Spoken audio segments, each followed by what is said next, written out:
So hello বন্ধুরা, আজকে আমরা যাব ফুকেটের সব থেকে সুন্দর আইল্যান্ডে। তো সেই জন্য দেখতে পাচ্ছ প্রিয়াঙ্কা খুবই খুশি, তো খুবই এক্সাইটেড আমরা দুজনে সেই আইল্যান্ডে যাওয়ার জন্য। তো এখান থেকে আমরা আর কিছুক্ষণ পরে ফেরিঘাটে পৌঁছে যাব। তো পৌঁছে গেলাম ফেরিঘাটে, তোমরা দেখতে পাচ্ছ। আজকে আমরা যাব যে ক্রুজে করে বন্ধুরা, ক্রুজে ফার্স্ট টাইম আমি ক্রুজ এক্সপিরিয়েন্স করবো, তো তোমাদেরকে অবশ্যই শেয়ার করবো। ক্রুজে আমরা ইকোনমি ডেকে আছি, তো আমরা তোমাকে পুরোটা ঘুরে দেখাবো।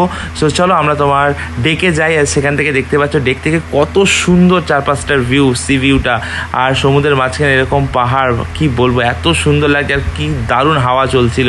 আর এখানে আমরা দাঁড়িয়ে দুজনে খুব সুন্দর ভিউকে এনজয় করছি, প্রিয়াঙ্কাও খুব এনজয় করছে ভিউটাকে। সো দেখতে পাচ্ছ আমার ব্যাক সাইডে কত সুন্দর ভ্যালিগুলো, কি দারুণ লাগছে। এখানে সকলে ফটোগ্রাফি করছে, আর দেখতে পাচ্ছ পুরো ভিড় হয়ে আছে। তো আমরা অবশেষে পৌঁছে গেলাম ফিফি আইল্যান্ডে। হ্যাঁ বন্ধুরা, ফিফি আইল্যান্ড দেখতে পাচ্ছ পৃথিবীর সব থেকে সুন্দর আইল্যান্ড ফিফি আইল্যান্ড। তো এখানে আমরা স্নর্কেলিং করলাম। তো